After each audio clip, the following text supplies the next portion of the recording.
ఉద్యమాల గడ్డ ఉత్తరాంధ్ర, కొండంత అన్న కోస్తాంధ్ర, రత్నాల సీమ రాయలసీమ, అందాల విశాఖ అందరి విశాఖ.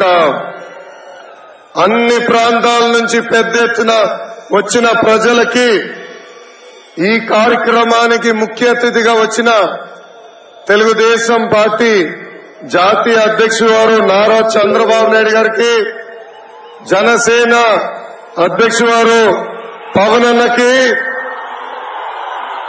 మీ అందరి బాలయ్య నా ఒక్కడికి ముద్దుల మావయ్య బాలయ్య బాబు గారికి, తెలుగుదేశం జనసేన పార్టీ నాయకులకి కార్యకర్తలందరికీ నా హృదయపూర్వక నమస్కారం. బొమ్మ బ్లాక్ బస్టర్ గురు. ఏ బొమ్మ చూస్తే జగన్ దిమ్మ తిరిగి మైండ్ బ్లాక్ అవుతుందో, ఏ బొమ్మ చూస్తే జగన్ కి జ్వరం వస్తుందో, ఏ బొమ్మ చూస్తే తాడేపల్లి కొంపలో టీవీ పగలుతాయో ఆ బొమ్మ ఈ రోజు మనందరం చూస్తున్నాం. విజనరీ చంద్రబాబు గారు, పవర్ఫుల్ పవన్ అన్న, మన సింహం బాలయ్య బాబు గారు ఒకే ఫ్రేమ్ లో ఉన్నారు. బ్రదర్ ఒక్కసారి జూమ్ చేసి చూపించు.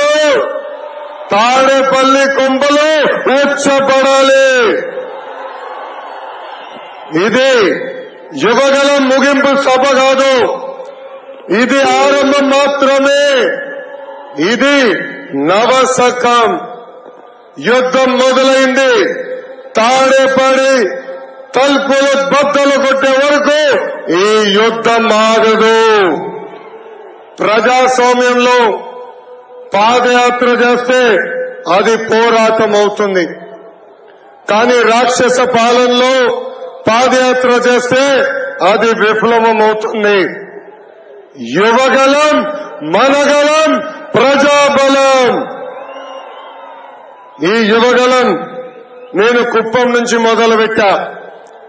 226 రోజులు, 97 నియోజకవర్గాలు, 2108 గ్రామాలు, వార్డులు, 3132 కిలోమీటర్లు పాదయాత్ర చేశా. ఈ యువగలం ఆపేదానికి పోలీసులు పంపించారు. అంబేద్కర్ గారు రాసిన రాజ్యాంగం చూపించి ఈ యువగలం ముందరికి సాగింది. ఈ యువగలం ఆపేదానికి ఆనాడు సైకో జగన్ జియో 1 తీసుకొచ్చాడు. ఆ రోజే చెప్పా, జియో 1 మర్చి ఎక్కడ పెట్టుకుంటావో పెట్టుకో, ఈ లోకేష్ తగ్గేదే లేదు.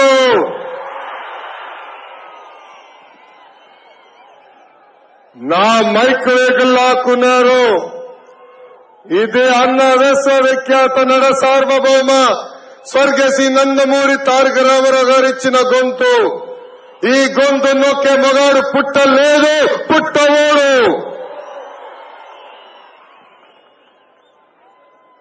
యువగలం ఆనాడే చెప్పా, ఈ యువగలం సాగనిస్తే పాదయాత్ర, అడ్డుకుంటే దండయాత్ర. వైకాపా కార్యకర్తలు పంపించారు. వాళ్ళు మనోళ్ళ పైన గుడ్డేస్తే పసుపు సైన్యం ఆమ్లెట్ వేసి రిటర్న్ గిఫ్ట్ ఇచ్చింది. బామలకే భయపడని బ్లడ్ మనది.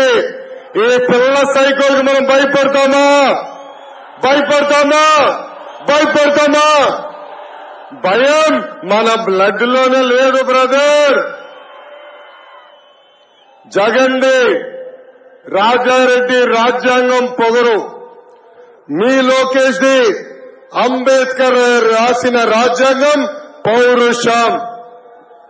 ఒక పక్కన యువగలం, ఇంకో పక్కన భవిష్యత్తు గ్యారంటీ.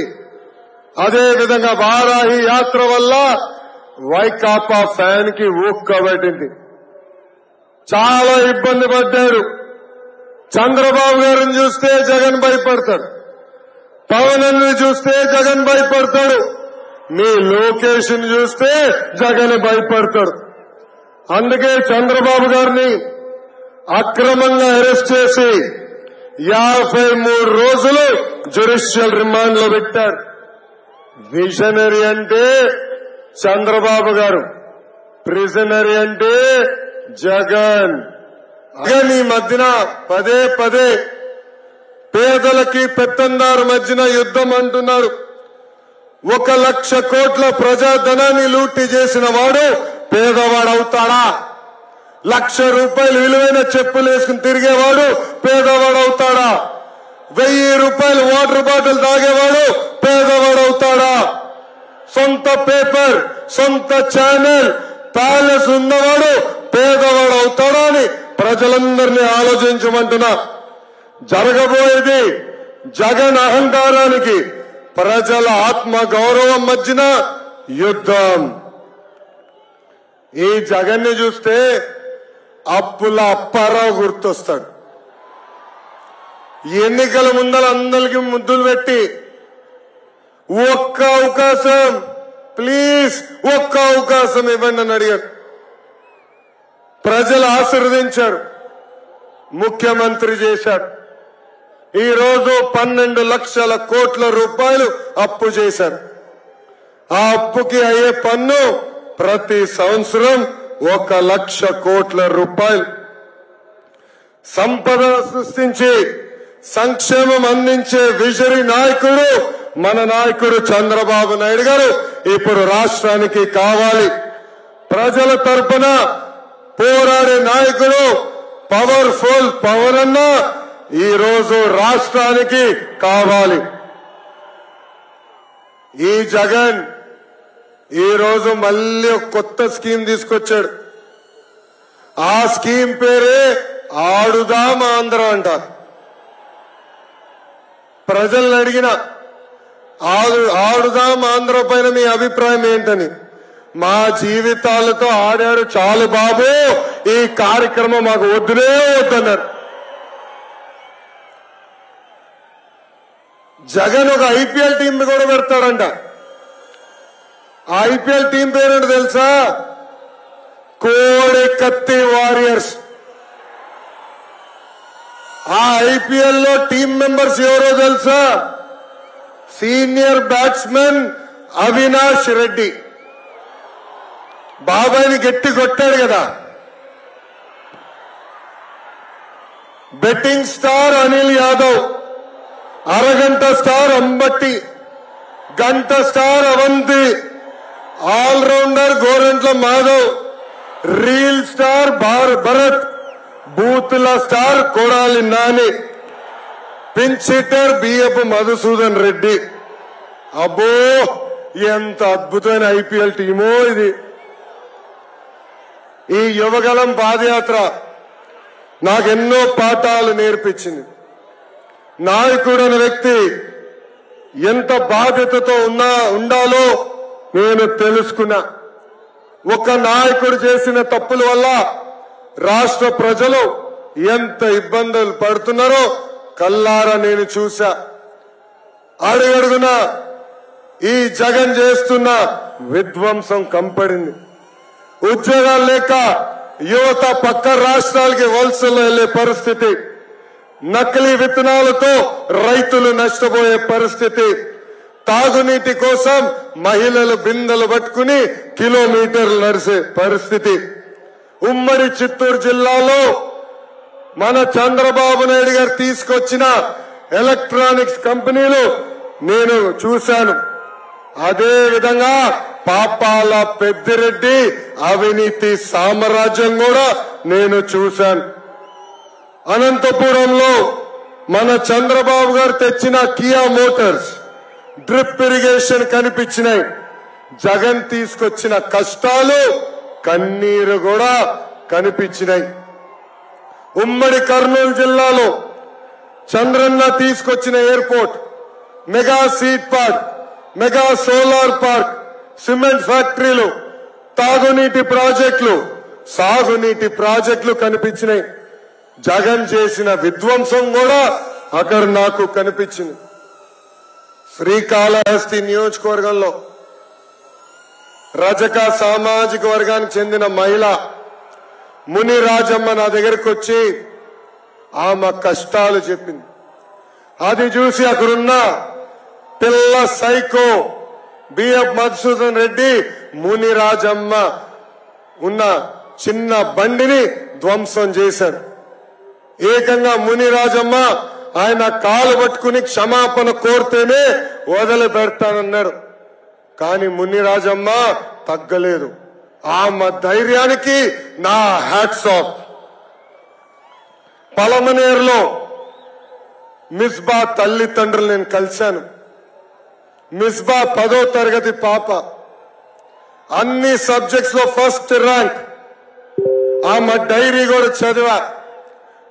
ఆమె డైరీలో చాలా స్పష్టంగా డాక్టర్ అవ్వాలన్న కోరిక ఉందని రాసింది. ఆ మిస్బా అన్నిట్లో ఫస్ట్ ర్యాంక్ వస్తుందని, ఏకంగా వైకాపా నాయకుడు కూతురు సెకండ్ ర్యాంక్ వస్తుందని మిస్బాకి టీసీ ఇప్పించి పంపించారు.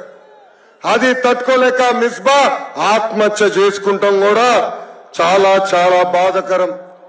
ఎమ్మిగనూరు నియోజకవర్గంలో రంగమ్మ తన భర్త 12 ఎకరాల కౌలుకు తీసుకుని అప్పుల పాలయ్యి ఆత్మహత్య చేసుకున్నారు. ప్రభుత్వం కనీసం ఒక చిల్లి గవ్వ ఆ కుటుంబానికి ఇవ్వలేదు. కానీ ఆ కుటుంబానికి అండగా నిలబడింది ఈ తెలుగుదేశం పార్టీ. మంత్రాలయంలో వలసలుగా కార్మికులు వెళ్తాం చూసా. ఊర్లో సాగునీరు లేదు, ఉపాధి కోసం పక్క రాష్ట్రాలకు వెళ్తాం నేను స్వయంగా చూసా. ఇంకా ఆలూరు నియోజకవర్గంలో తాగునీటి సమస్య తీవ్రంగా ఉంది. అక్కడున్న మహిళలు బిందెలు పట్టుకుని కిలోమీటర్లు నడుస్తాం నేను స్వయంగా చూసా. ఈ సమస్యలు ప్యాలెస్ లో ఉన్న ప్యాలెస్ పిల్లి జగన్కి కనపడదు. గంగాధర్ నెల్లూరు నియోజకవర్గంలో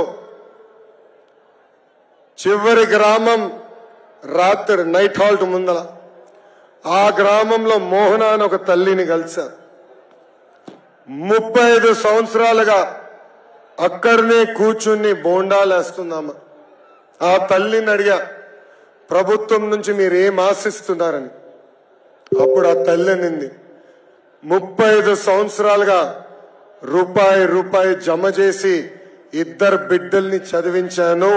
ఆ 2 బిడ్డలకి ఉద్యోగాలు కల్పించండి బాబు, నాకు ఎలాంటి సంక్షేమ కార్యక్రమాలు అవసరం లేదని. పెనుకొండ నియోజకవర్గంలో నేను పాదయాత్ర చేస్తుంటే పద్మావతి అని ఒక చెల్లి పరిగెత్తుకుంటూ నా దగ్గరకు వచ్చింది. రా చెల్లమ్మ ఫోటో దిగుదామంటే నాకు ఫోటో అవసరం లేదు, చంద్రబాబు నాయుడు గారికి థ్యాంక్ యూ చెప్పండి అని.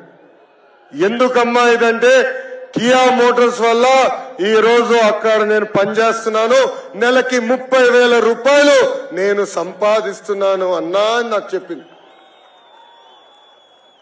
పద్మావతి చెల్లిని అడిగా, చెల్లమ్మ కియా మోటార్స్ రాకుండా ఇందులో ఏం చేసేవాడిని. నేను ఇంటికే పరిమితం ఉండేవాడిని. ఇప్పుడు ఏం చేస్తున్నామా అంటే ఇల్లుని నేనే నడిపిస్తున్నా అన్నా అని ఆమె నాకు స్వయంగా చెప్పింది. ఇంకా రాప్తాడు నియోజకవర్గంలో ప్రభాకర్ రెడ్డి గారి పిల్లల్ని కలిసా. 2004లో ఆనాటి కాంగ్రెస్ పాలకులు ప్రభాకర్ రెడ్డిని అతి కిరాతకంగా చంపేశారు. ప్రభాకర్ రెడ్డి గారి బిడ్డల్ని చంద్రబాబు నాయుడు గారు దత్తక తీసుకుని ఎన్టీఆర్ మోడల్ స్కూల్లో చదివిస్తాం జరిగింది. ఆ బిడ్డలందరూ ఈరోజు సెటిల్ అయ్యి అద్భుతమైన ఐటీ కంపెనీలో పనిచేస్తాం కూడా చూశాం. ఇంకా ప్రకాశం జిల్లాని ఏకంగా ఎడారిగా మార్చేశాడు ఈ జగన్. ఒక్క పరిశ్రమ తీసుకురావాలా, ఒక్క సాగునీటి ప్రాజెక్టు పూర్తి చేయాల. ఇంకా గుంటూరు కృష్ణా జిల్లాలో అమరావతి రైతుల్లో పడుతున్న కష్టాలు నేరుగా నేను తెలుసుకున్నా. రాజధాని చంపేసి జగన్ రాక్షస ఆనందం కూడా నేను చూశాను. ఇంకా ఉభయ గోదావరి జిల్లాలో ఆక్వా రంగాన్ని, వరి రైతులని, కొబ్బరి రైతులని, పామాయిల్ రైతుల్ని ఎలా ఈ ప్రభుత్వం నాశనం చేసిందిగో నేను కల్లారా చూశా. గుంతల రోడ్డుల్లో రోడ్ ఎక్కడుందా అని ఎత్తుక్కునే పరిస్థితుల్లో కూడా నేను నడిచా. అందుకే రాయలసీమ ప్రజలు పడుతున్న కష్టాలు చూసి ప్రత్యేకంగా మిషన్ రాయలసీమ అని ఒక డిక్లరేషన్ ఇచ్చాను.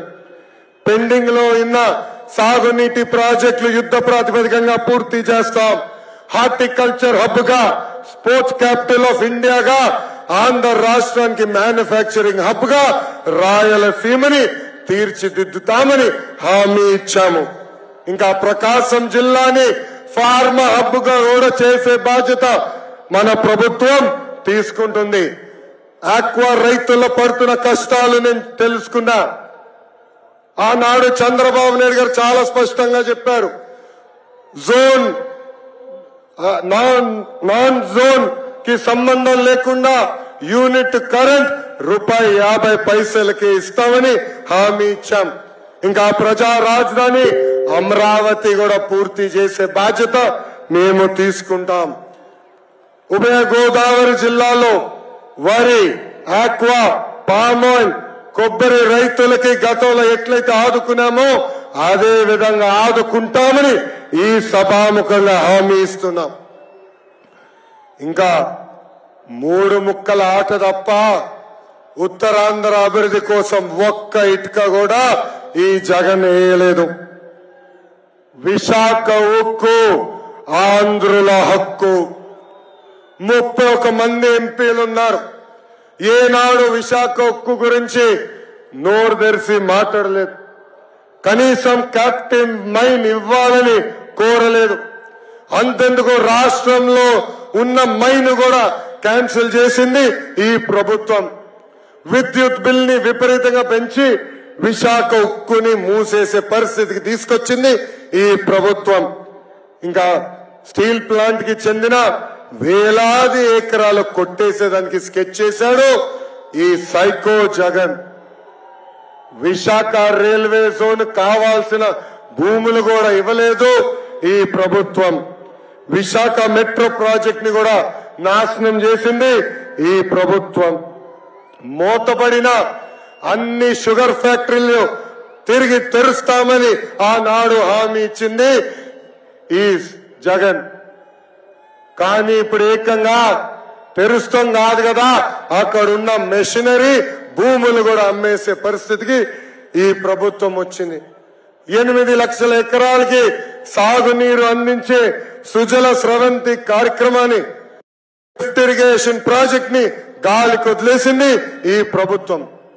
నేను ఐటీ శాఖ మంత్రిగా ఉన్నప్పుడు 15 రోజులకు ఒక్కసారి విశాఖపట్నానికి వచ్చేవాడు. అనేక ఐటీ పరిశ్రమలు తీసుకొచ్చాం. కానీ కోడిగుడ్డు మంత్రి వచ్చిన తర్వాత ఉన్న పరిశ్రమలన్నీ పక్క రాష్ట్రానికి తరలిపోయే పరిస్థితి. చంద్రబాబు నాయుడు గారి హయాంలో ఆర్థిక రాజధానిగా ఉన్న విశాఖపట్నాన్ని ఇప్పుడు ఏకంగా క్రైమ్ క్యాపిటల్ గా ఈ ప్రభుత్వం మార్చేసింది. దస్బౌల్లా భూములు, సిఎంబిసి భూములు, హైగ్రీవా భూములు, ఎక్స్ సర్వీస్ మెన్ భూములు అన్ని కబ్జా చేసింది. లూలుని తరిమేసి ఆ భూములు కూడా కబ్జా చేసింది ఈ ప్రభుత్వం. బాధితులందరికీ చెప్తున్నా, 3 నెలల్లో బిగబట్టండి. తెలుగుదేశం జనసేన ప్రభుత్వం వస్తుంది. తిరిగి మీ భూములు మీకు అందించే బాధ్యత మేము తీసుకుంటాం. 1000 కోట్ల టీడీఆర్ బాండ్ల కుంభకోణం జరిగింది. ఋషికొండకి గుండు కొట్టి 500 కోట్ల రూపాయలు ఖర్చు పెట్టి ఈ పేద ముఖ్యమంత్రి ఒక ప్యాలెస్ కట్టుకున్నాడు. జగన్ కేసుల్లో అక్యూజ్డ్ విజయసాయి రెడ్డి ఒక పక్కన విశాఖపట్నాన్ని నాశనం చేస్తే, ఇంకొక పక్కన వైవి సుబ్బారెడ్డి కొడుకు విక్రాంత్ రెడ్డి మాన్యంలో లాట్రైట్ బాక్సైట్ అక్రమంగా దోచేసుకుంటున్నారు. జీవీఎంసీని అవినీతి అడ్డగా వీళ్ళు ఈరోజు మార్చేసే పరిస్థితి. ఒక్క రోడ్, ఒక్క డ్రైన్ కూడా ఈరోజు విశాఖపట్నంలో వేసే పరిస్థితిలో ఈ ప్రభుత్వం లేదు. బొబ్బెలి గ్రోత్ సెంటర్ ని చంపేశారు. 41 ఫెరా ఎల్లాయిస్ కంపెనీలు మూసేసే పరిస్థితికి వచ్చినాయి. గాడి తప్పిన ఉత్తరాంధ్రాని సరైన దారిలో పెట్టే బాధ్యత వ్యక్తిగతంగా నేను తీసుకుంటానని ఈ సభాముఖంగా ఉత్తరాంధ్ర ప్రజలకి నేను హామీ ఇస్తున్నా. విశాఖపట్నం భారతదేశంలోనే జీడీపీలో 9వ స్థానంలో ఉంది. మన ప్రభుత్వం వస్తుంది 5 సంవత్సరాల్లో 5వ స్థానానికి తీసుకొచ్చే బాధ్యత మేము తీసుకుంటాం. విశాఖపట్నానికి ప్రత్యేక నిధులు కేటాయిస్తాం. ఎప్పుడు లేని విధంగా, ఎవరు చూడని విధంగా విశాఖపట్నాన్ని అభివృద్ధి చేసే బాధ్యత మా ప్రభుత్వం తీసుకుంటుందని ఈ సభాముఖంగా తెలుపుతున్నాం.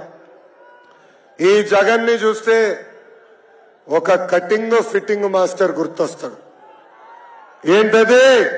Cutting fitting master. జగన్ కి 2 బటన్లు ఉన్నాయి. ఒకటి కనిపించే బొలుగు బటన్, రెండోది కనిపించని ఎర్ర బటన్. బొలుగు బటన్ నొక్కుతాడు, అకౌంట్ లో 10 రూపాయలు పడుతుంది. ఎర్ర బటన్ నొక్కుతాడు, అకౌంట్ నుంచి 100 రూపాయలు ఉష్ అని పోతుంది. ఎలా పోతుందో చెప్పాలి కదా. కరెంటు ఛార్జీలు 9 సార్లు పెంచి బాధుడే బాధుడు. ఆర్టీసీ ఛార్జీలు 3 సార్లు పెంచి బాధుడే బాధుడు. పెట్రోల్ డీజిల్ ధరలు పెంచారు, గ్యాస్ ధరలు పెంచారు. చివరికి చెత్త పైన కూడా పన్నేసిన చెత్త ప్రభుత్వం ఈ వైకాపా ప్రభుత్వం. ఇంకా క్వార్టర్ బాటిల్ పైన కూడా పన్ను పెంచి బాధుడే బాధుడు. రేపో మాపో వాలంటీర్ వాసు ఇంటికి వస్తాడు, ఒక గొట్టం ఇస్తాడు ఊదమని. పొరపాటున ఎవరు ఊదదండి. ఊదితే అమ్మా ఇంత గాలి పీల్చుతోని గాలి పైన కూడా పన్నేస్తాడు ఈ సైకో జగన్. ఇంకా కటింగ్ మాస్టర్ అన్నాను కదా, అన్న క్యాంటీన్ కట్, పండగ కానుకల కట్, పెళ్లి కానుక కట్, 6 లక్షల వృద్ధులకి pension cut, school fee reimbursement cut, PG fee reimbursement cut, drip irrigation cut. ఇలా భారతదేశ చరిత్రలోనే ఏ ముఖ్యమంత్రి చేయని విధంగా 100 సంక్షేమ కార్యక్రమాలు కట్ చేసిన ఏకైక ముఖ్యమంత్రి ఈ సైకో జగన్. అనంతపూర్ జిల్లాలో గుంతకల్ నియోజకవర్గానికి చెందిన సరోజకి 2 కళ్ళు కనిపించవు. వాళ్ళ బంధు రైల్వే డిపార్ట్మెంట్ లో పనిచేస్తున్నారని పాపం ఆ తల్లికి పెన్షన్ కట్ చేసింది ఈ ప్రభుత్వం. ఆ తల్లి ఏం చేయాలో తెలియక ఆత్మహత్య చేసుకుంది. ఇది ఇలా వేలాది మంది చనిపోయారు. ఇది ప్రభుత్వ హత్య, ఇది జగన్ హత్య. ఎవరు అధైర్యపడద్దండి. 3 నెలల్లో మన ప్రభుత్వం వస్తుంది.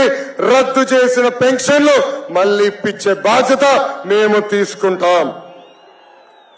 ఈ జగన్ మహిళలు కూడా నమ్మించి మోసం చేశాడు. ఎన్నికల ముందల సంపూర్ణ మద్యపాన నిషేధం చేస్తా అన్నాడు, చేయలేదు. 45 సంవత్సరాలు నిండిన ఎస్సీ ఎస్టీ బీసీ మైనారిటీ మహిళల పెన్షన్ ఇస్తాన్నాడు, అది ఇవ్వలేదు. ఇంట్లో ఎంతమంది బిడ్డలుంటే అంతమంది బిడ్డలకి అమ్మ కూడా ఇస్తానని మాట ఇచ్చి మాట తప్పాడు ఈ జగన్. తెలుగింటి ఆడపడుచుల కన్నీరు మేము చూసాం. వాళ్ళ కన్నీరు తుడిచే బాధ్యత మేము తీసుకుంటాం. అందుకే మహాశక్తి అనే పేరుతో మహిళలకి 4 హామీలు ఇచ్చాం. మొదటిది ఆడబిడ్డ నిధి. 18 సంవత్సరాల నుంచి 59 సంవత్సరాల వయసు కలిగిన మహిళలకి ప్రతి నెల 1500 రూపాయలు మన ప్రభుత్వం ఇస్తుంది. సంవత్సరానికి 18,000, 5 సంవత్సరాల్లో 90,000 రూపాయలు మనం ఇవ్వబోతున్నాం. ఇంకా తల్లికి వందనం కింద ఇంట్లో ఎంతమంది బిడ్డలుంటే అంతమంది బిడ్డలకి ప్రతి సంవత్సరం 15,000 రూపాయలు మన ప్రభుత్వం ఇస్తుంది. దీపం పథకం ద్వారా ప్రతి సంవత్సరం 3 ఎన్ని ఎత్తి చూపించండి 3 గ్యాస్ సిలిండర్లు ఉచితంగా మన ప్రభుత్వం ఇస్తుంది. ఇంకా మహిళలు ఆర్టీసీ బస్సుల్లో కూడా ఉచితంగా ప్రయాణించే హక్కు మన ప్రభుత్వం కల్పించబోతుంది. ఇది యువగలం. యువతకు కూడా అనేక హామీలను ఇచ్చి మోసం చేశాడు ఈ జగన్. ఎన్నికల ముందల ప్రతి సంవత్సరం జాబ్ క్యాలెండర్ అన్నాడు, జాబ్లెస్ క్యాలెండర్ ఇచ్చాడు. 2,30,000 పెండింగ్ పోస్టులు భర్తీ చేస్తాడు, భర్తీ చేసింది 0. మెగా డిఎస్సి ద్వారా ఉపాధ్యాయుల పోస్టులు భర్తీ చేస్తున్నాడు, అది గాలికి వదిలేశారు. ఇంకా 6,500 కానిస్టేబుల్ పోస్టులు భర్తీ చేస్తానని హామీ ఇచ్చి మాట తప్పాడు ఈ సైకో జగన్. అందుకే యువతకు చెప్తున్నా, 3 నెలలు ఓపిక పట్టండి. మీ యువగలం నేను విన్నాను. మన ప్రభుత్వం వస్తుంది. 5 సంవత్సరాల ప్రభుత్వ ప్రైవేట్ స్వయం ఉపాధి ద్వారా 20 లక్షల ఉద్యోగాలు కల్పించే బాధ్యత మేము తీసుకుంటాం. నిరుద్యోగ యువకులు ఎవరు ఉంటే వాళ్ళకి నిరుద్యోగ భృతి కూడా ఇచ్చే బాధ్యత మేము తీసుకుంటాం. ఈ జగన్ పాలన వచ్చిన తర్వాత crop holiday, aqua holiday, power హాలిడేలు ఎప్పుడు లేని విధంగా రైతులు ఆత్మహత్య చేసుకుంటున్నారు. అందుకే రైతులు ఆదుకునేదానికి ప్రతి సంవత్సరం మన ప్రభుత్వం 20,000 రూపాయలు ఇస్తుంది. బీసీ సోదరుల పైన ఎప్పుడు లేని విధంగా దాడులు జరుగుతున్నాయి. 26,000 మంది బీసీల పైన దొంగ కేసులు పెట్టి జైలుకు పంపించింది ఈ ప్రభుత్వం. అందుకే మన ప్రభుత్వ అధికారంలోకి వచ్చిన వెంటనే బీసీలకు ఒక ప్రత్యేక రక్షణ చట్టం మనం తీసుకొస్తున్నాం. అంతేకాదు, దామాషా ప్రకారం ఉపకులాల వారిగా నిధులు కేటాయించి బీసీ సోదరులు కూడా ఆదుకునే బాధ్యత మేము తీసుకుంటాము. డాక్టర్ సుధాకర్ గారి దగ్గర నుంచి కొవ్వూరు మహేంద్ర గారి వరకు అనేక మంది దళితుల్ని చంపేసింది ఈ ప్రభుత్వం. దళిత సోదరులకి రావాల్సిన 27 సంక్షేమ కార్యక్రమాలు రద్దు చేసింది ఈ ప్రభుత్వం. ఒక దళిత హోంమంత్రి నియోజకవర్గంలోనే దళితుల పైన దాడులు జరుగుతున్నాయంటే రాష్ట్ర వ్యాప్తంగా దళితుల పరిస్థితి ఎంత దారుణంగా ఉందో దళితులందరూ ఒక్కసారి ఆలోచించాలి. దళితులు చెప్తున్నా, మన ప్రభుత్వం వస్తుంది. మన ప్రభుత్వ అధికారంలోకి వచ్చిన వెంటనే ఆపేసిన 27 సంక్షేమ కార్యక్రమాలు మళ్ళీ మనం అమలు చేస్తాం. ఇంకా గిరిజనుల గొంతు కూడా కోసేశారు. వాళ్ళకి రావాల్సిన సంక్షేమ కార్యక్రమాలు ఈ ప్రభుత్వం రద్దు చేసింది. ఎస్టీ సప్లాన్ పక్కదారు మళ్లించింది. గిరిజనులు కూడా చెప్తున్నా, మీకు రావాల్సిన 16 సంక్షేమ కార్యక్రమాలు మన ప్రభుత్వం ముందరకు తీసుకెళ్తుంది. ఇంకా ఇస్లాంలో ఆత్మహత్య చేసుకుంటాం మహాపాపం. అలాంటిది అబ్దుల్ సలాం, మిస్బా, ఎంతో మంది వైకాపా నాయకులు వేధింపుల వల్ల ఆత్మహత్య చేసుకున్నారు. ఇబ్రాహీం, హజీరాబీ, ఎంతో మంది మైనారిటీల్ని ఈ ప్రభుత్వం నరికేసింది. 2014 నుంచి 2019 మధ్యన రంజాన్ తోఫా ఇచ్చాం. దుల్హన్ పథకం ఉండేది. హజ్ యాత్రికుల్ని సబ్సిడీలు కూడా పంపించింది మన ప్రభుత్వం. ఇలా ఆపేసిన కార్యక్రమాలు తిరిగి ప్రారంభిస్తామని మైనారిటీ సోదరులు కూడా మేము హామీ ఇస్తున్నాం. ఇంకా ఎన్నికల ముందల ప్రభుత్వ ఉద్యోగస్తులు కూడా హామీ ఇచ్చాడు ఈ జగన్. వారంలో సిపిఎస్ రద్దు చేస్తాను. 200 వారాల తర్వాత జిపిఎస్ తీసుకొచ్చి మోసం చేశారు. ఉద్యోగస్తులు తెలుపుతున్నా, ప్రతి నెల 1వ తారీఖు నాడు జీతాలు చెల్లిస్తాం. మెరుగైన ఫిట్మెంట్ అందించే బాధ్యత కూడా మేము తీసుకుంటాం. పాపం పోలీస్ సోదరులు కూడా మోసం చేసిందండి ఈ ప్రభుత్వం. వాళ్ళకి రావాల్సిన టీఏ అలవెన్స్ కట్ చేసింది ఈ ప్రభుత్వం. పాపం ఎస్ఐ గారికి 10,000 రూపాయలు కట్, హెడ్ కానిస్టేబుల్ గారికి 8,000 రూపాయలు కట్, కానిస్టేబుల్ గారికి 6,000 రూపాయలు కట్. పోలీస్ సోదరులు కూడా తెలుస్తున్నా, 3 నెలల్లోపు పట్టండి, మన ప్రభుత్వం వస్తుంది. అధికారంలోకి వచ్చిన మొదటి 100 రోజుల్లో జియో 79 మేము రద్దు చేస్తాం. జగన్ పని అయిపోయింది. అందుకే ఎమ్మెల్యేలని ట్రాన్స్ఫర్ చేస్తున్నాడు. ప్రజలందరూ ఆలోచించాలా. మన ఇంటి చెత్త తీసుకుని పక్కోడి ఇంటి ముందలేస్తే అది బంగారం అవుతుందా? బంగారం అవుతుందా? అవుతుందా? చెత్త చెత్తే కదా. మళ్ళీ ఒక్క నియోజకవర్గంలో చెత్త ఎమ్మెల్యేని ముఖ్యమంత్రి చెప్తే పక్క నియోజకవర్గంలో బంగారం ఎట్లా అవుతాడో నాకు అర్థం అవట్లా.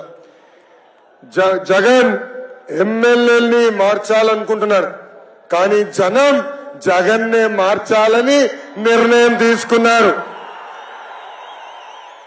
మూడే మూడు నెలల్లో వైకాపా ప్రభుత్వాన్ని శాశ్వతంగా భూస్థాపితం చేసే బాధ్యత మనందరం తీసుకోవాలి.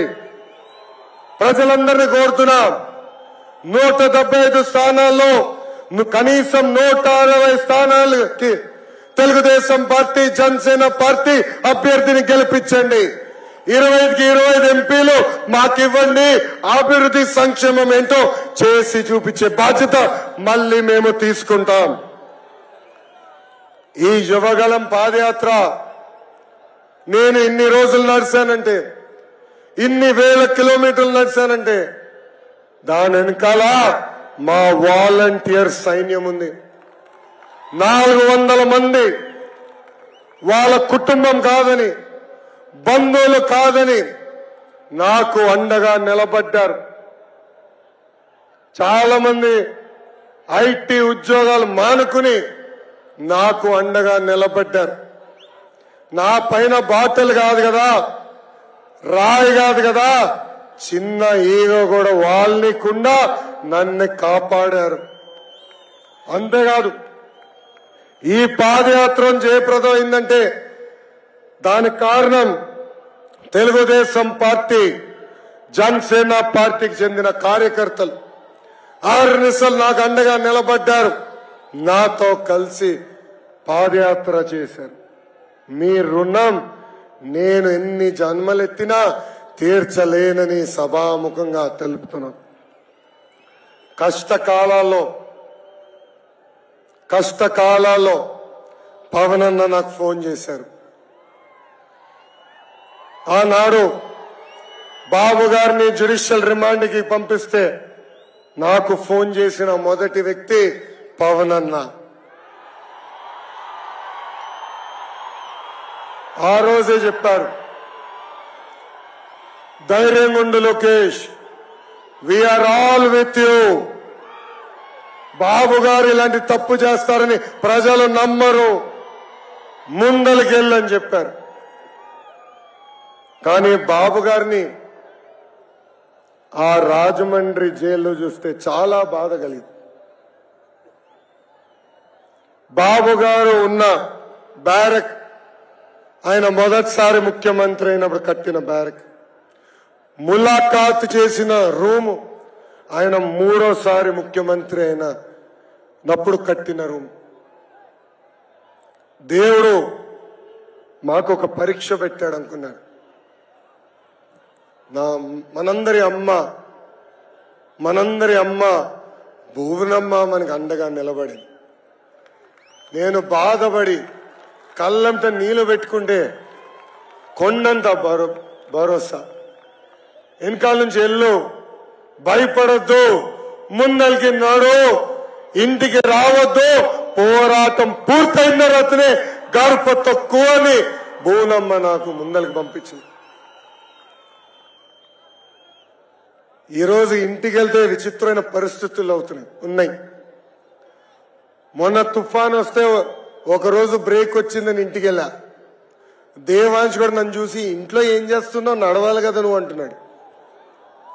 అంటే ప్రజల కోసం, ప్రజల తరపున ఈరోజు తెలుగుదేశం జనసేన పార్టీ పోరాడుతుంది. గత 4 సంవత్సరాలుగా ఎత్తిన పసుపు జెండా దించకుండా, మడమ తిప్పకుండా తెలుగుదేశం పార్టీకి కంచుకోటకి కాపలా కాసిన ప్రతి పసుపు కార్యకర్తని కాపాడే బాధ్యత నాది. మిమ్మల్ని నా గుండెల్లో పెట్టుకుంటా. ఏ అధికారులైతే చట్టాన్ని ఉల్లంఘించి మన ఇబ్బంది పెట్టారో, ఇదిగో ఎర్ర బుక్కు, వాళ్ళ పేర్లు బుక్ లో ఉన్నాయి, వాళ్ళు వదిలిపెట్టే ప్రసక్తి లేదు. జ్యుడిషియల్ ఎంక్వైరీ చేస్తాం. వాళ్ళని సర్వీస్ నుంచి డిస్మిస్ చేసి జైలుకు కూడా పంపించే బాధ్యత మేము తీసుకుంటాం. ఇప్పుడు కూడా అధికారులు చెప్తున్నా, చట్టాలని ఉల్లంఘించొద్దు, కొంతమంది కోసం చట్టాలని చుట్టాలుగా మార్చొద్దు, తగిన పరిణామం ఉంటుందని ఈ సభాముఖంగా హెచ్చరిక నేను జారీ చేస్తున్నా. ఇంకా చివరిగా మన పవన్ అన్న పవర్ఫుల్ డైలాగ్ ఉంది. ఏంటది? Hello AP, hello AP, hello AP, bye bye YCP. Psycho పోవాలి, సైకో పోవాలి, సైకో పోవాలి. నాకు ఇంత అద్భుతమైన అవకాశం ఇచ్చిన తెలుగుదేశం పార్టీ జాతీయ అధ్యక్షుల వారికి నా హృదయపూర్వక ధన్యవాదాలు తెలుపుకుంటూ మీ అందరి దగ్గర నుంచి నేను సెలవు తీసుకుంటున్నా. జోహార్ అన్న ఎన్టీఆర్, జోహార్ అన్న ఎన్టీఆర్. పవన్ అన్న నాయకత్వం, పవన్ అన్న నాయకత్వం, చంద్రబాబు నాయుడు గారి నాయకత్వం, చంద్రబాబు నాయుడు గారి నాయకత్వం.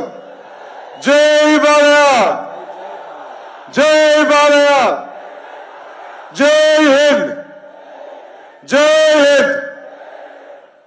లోకేష్ అన్న